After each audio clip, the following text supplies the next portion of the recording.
All right, welcome to part 2, the unexpected sequel to nonverbal communication. And in this, I'm looking for my gizmo. Okay, in this video, which will be pretty short, we are going to talk about principles and functions of nonverbal communication.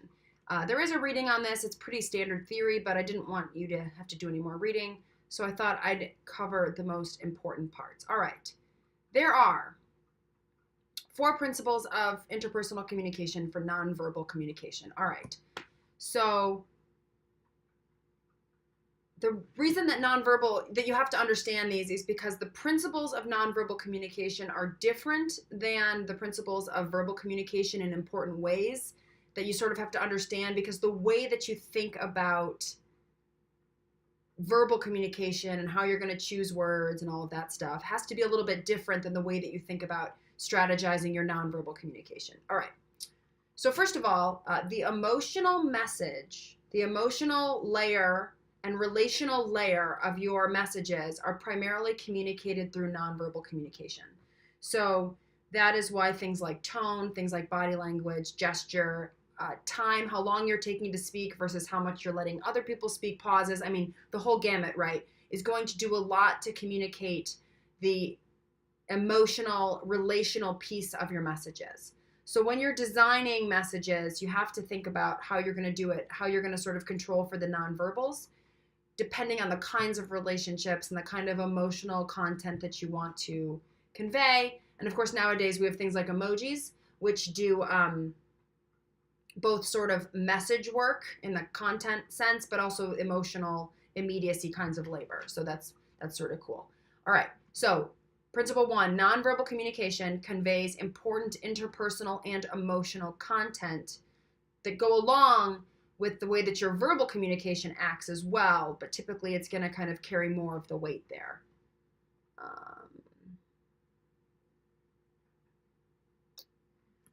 Also, what that means is that in situations where the nonverbal signal and the verbal signal conflict, people tend to rely on the nonverbal component more. So for example, to kind of use my arm crossing issue, right? Yeah, why don't you sit down and tell me how you're feeling? The nonverbal, right, the flat tone, my arms kind of being crossed, maybe the hurried tone of my voice, versus my verbal invitation to come, my kind of welcoming moment, those conflict. And so you're more likely to read the body gesture than you are the message. But of course, that's only if you're not thinking to yourself, all right, I know about this. I'm aware that my perception is that the arm crossing is sending a certain message, but the verbal tone that this person gave me was that I should come in and sit down. So how am I going to handle the fact that I'm recognizing that all of these signals are conflicting? All right. Same thing. You're more likely to use the nonverbal as the sign of credibility than you are the verbal. So, I'm obviously a liberal. I mean, you can just tell by looking at me. But I mean, the president, I think, is a really good example, because President Trump's nonverbal communication in terms of his trustworthiness, I think, is often at odds with some of his claims to be very trustworthy. And so depending on how you read his nonverbal communication, no matter what he's saying about being trustworthy, you may feel differently about that claim, right? So there's kind of a basic example. All right, so that's the first one. Second one, your nonverbal communication is more involuntary. So it is much, much harder to control your nonverbal communication than your verbal communication. This is one of the reasons why I try to really focus a lot in this class. Excuse me, my eye itches. Why I try to focus really hard in this class on the statements that you are making and the kinds of things that you are thinking. Because when you write essays and you tell me that you're having trouble getting your meaning across and people aren't listening to you, if the solution to that problem is I'm gonna lean in more, I'm gonna have a better tone of voice, I'm gonna be more confident in my tone, I'm gonna have better posture, you're setting yourself up for failure, because of the 2 options you have to improve your communication, right? One being verbal and one being nonverbal. You're choosing nonverbal, which is actually the harder of the things to control. The easier thing to do, right, and the thing that's going to get you the most bang for your buck, is to think about different statements that you might make to other people, different things that you might think, because you're going to be better at controlling those behaviors than you are your nonverbal behaviors. And again, that's not to say you don't ever learn better practices for your nonverbal, but if you're a beginner at this, why would you start there? So, second principle, nonverbal communication is more involuntary than verbal. To flip it, verbal communication is more voluntary than nonverbal.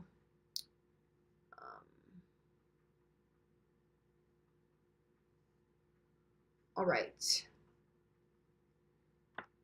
While we can consciously decide to stop sending verbal messages, so I can just turn away and say, I'm done with this conversation, our nonverbal communication always has the potential of generating meaning.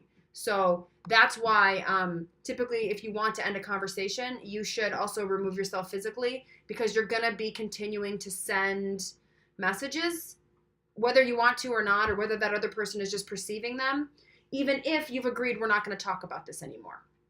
It's one of the reasons why when you have parents that live in a house with kids and don't have the option of just kind of going away for a while, it can be very, very difficult to solve problems, because one of the common pieces of advice from relationship counselors is, all right, set a time limit, have the conversation for 20 minutes about, I don't know, the fact you didn't do the dishes, the fact that the car is always out of gas, right? Whatever your problem is.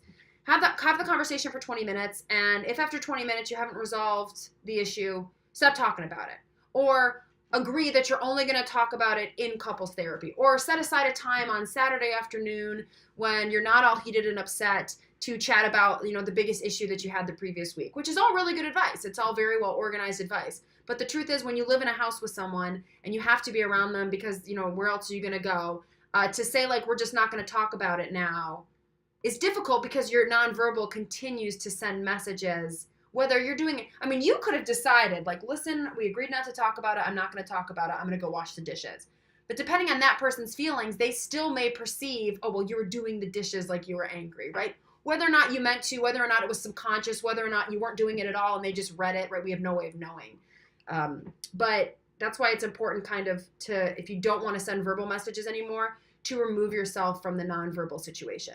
That is one of the reasons why I do not agree with the argument that face-to-face communication, as in like physical, like face-to-face, is better than text or written. Because as a person who wants to be able to control my messages and think about what I'm going to say and sort of prevent myself from saying something that can't be unsaid, being face-to-face can be challenging, because you can be forced to continue to interact, to send nonverbal cues, when you really want some time to recoup and reinvest. So I really love a text message, because I can send a thumbs up, or I can say, okay, we'll talk about it later, and I can just be gone. And then I don't have to worry about like what my nonverbal cues might be saying to someone well after we agreed to stop talking about something. So I think for a lot of different types of people, introverts especially, this idea that face-to-face communication beats non-face-to-face, because we can control our tone, and because it's way too complicated to say that one or the other is better. It's always situational. It always depends on the purpose, and it also depends very much on how you think about the relationship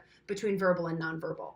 All right, the third principle is that nonverbal communication is more credible, and I sort of alluded to this earlier, which is that if I don't know whether to trust you or not, I'm going to take most of my cues from the nonverbal, not necessarily from the verbal, right? Because I can say, you can trust me, but there are all kinds of things that may suggest that I can't, and I'm more likely to pay attention to the nonverbal than the verbal.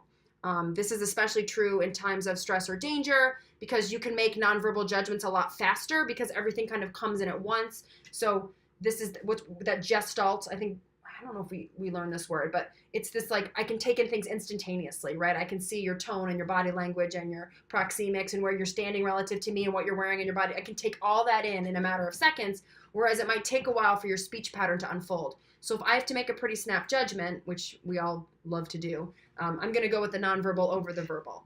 This is one of the reasons why nonverbal communication is often like, we try to use it as a lie detector, because since it's where we tend to go to look for our credibility, we also tend to go there to look for markers of insincerity. But I'll give you a hint. A lot of times, let me see, where you look and why. I'm going to look something up real quick. So there's this common idea that it used to be that if you looked up and to the right that you were lying, which has long since been debunked. But a lot of people will still say, whether it's left or right or down or whatever, if you look away from the person that you're looking at, you're lying. that just fundamentally isn't true. I hate eye contact. I'm making, like right now, the idea that you're on the other end of this camera and I'm staring at you makes me very uncomfortable. That's why I'm looking around a lot. So when I watch videos of me doing this kinds of stuff, I will see myself looking away. I'll be looking down. It looks like I'm looking at notes, but I'm not. And that's because I just don't like eye contact. I have no idea why, but I'm not lying. So it's just not true. So, but for some reason, because of this credibility issue and because we tend to trust our nonverbal read a lot more, we just tend to think that there's a way that we can guess. But I will say the biggest thing that I have learned from teaching this unit is that that I just cannot rely on my instinct to go with nonverbal. So even though everything about my cognitive processing wants to say like, okay, grab that nonverbal, use that to make a judgment, and then sort of like see what happens with the verbal, I really have to watch that because, like I said before, we are notoriously bad at reading the meaning of other people's nonverbal communication. Likewise, we tend to send a ton of nonverbal messages that we did not mean to send because part of it is that we don't know what the context is for your interpretation, and part of it because there is just so much going on with us being cold or us being hungry or us not liking our body, for example. I mean, one of the reasons that there's been all of this research lately about like people, women especially, like kind of using their body to take up space is because women are sort of notoriously famous for covering themselves. And part of the reason for that is that when you're developing as an adolescent and you're getting boobs, you tend to subconsciously hunch and hide them because it is kind of an awkward adolescent moment and you're not just walking around, you know, chest held high, standing out proud. And so for a bunch of reasons, we tend to curl. Like as women, we tend to curl. This can also be true of trans people and anybody really who has some body consciousness issues, which these days who doesn't. Your nonverbal is just doing all of this stuff for all of these reasons that may have nothing to do with the relational interaction. So again, we're bad at detecting nonverbal signals and we're also bad at sending out purposeful nonverbal signals. Things we can all work on, but you're better off trying to use best practices for purposeful nonverbal communication than you are learning all of these strategies for lie detection and all of this jazz. All right, so just to review really quickly, the principles of nonverbal communication are: 1, nonverbal communication conveys important relational and emotional messages, right? So in terms of the message, the thing that your statement, whatever the text you send, the nonverbal is what does most of the relational and emotional work, and the verbal part is what does more of the content work. Okay, 2, nonverbal communication is more involuntary than verbal. Or to flip that, verbal communication is more voluntary and therefore more controllable than nonverbal communication. 3rd, nonverbal communication is more credible than verbal communication. Not necessarily like for real, because I can say to you, I love you, but say it with my arms crossed and I can mean it. It's perceived, right, as more credible. And finally, nonverbal communication is more ambiguous than verbal communication, although that doesn't mean that verbal communication isn't ambiguous. Verbal communication is deeply ambiguous, and we'll talk about that when we talk about the semantic triangle. But nonverbal communication is more ambiguous. And the reason is because like nonverbal signals can be linked to multiple meanings, but it's hard to clarify. Right? So I can't use meta language. I can use my language to say, hey, I'm not trying to be standoffish right now. I'm just cold. But notice I'm having to use my verbal communication to clarify the inherent ambiguity of the way that I am standing. But I can't use my body. Like I can't cross with one arm to stay warm and then wait, right? You can't clarify using nonverbal. Nonverbal needs verbal for clarification.